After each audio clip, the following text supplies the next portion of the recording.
ફેમિનાબેનનું બહુ જ સરસ કામ છે, ખૂબ ખુશ છીએ એકદમ બધી જ રીતે. એમનો સ્વભાવ સરસ છે, કામ બહુ સરસ છે અને પૈસામાં પણ બહુ જ એકદમ સરસ. એમનો ભાવ પણ એકદમ સરસ છે. એટલે કિંમત અને ભાવ મિનિંગ એના સેન્ટિમેન્ટ્સ બહુ સરસ છે. મને બહુ ગમ્યું છે તમારું કામ અને થેન્ક યુ વેરી મચ.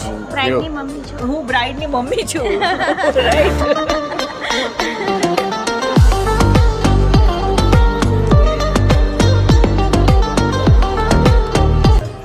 મને ફેમિનાબેનનું કામ બહુ જ ગમ્યું. હું બ્રાઇડ છું, મારા 27મી લગ્ન છે. હું યુએસથી આવી છું અને મને જેવું જોઈતું હતું, જેવો ફોટોગ્રાફ મેં મોકલ્યો હતો એ જ પ્રમાણે એમણે કરી આપ્યું છે મને. તો મને બહુ ગમ્યું. અને મારી મમ્મીએ એમનો કોન્ટેક્ટ કર્યો હતો. એની એક ફ્રેન્ડે ફેમિનાબેનનો નંબર એમને આપ્યો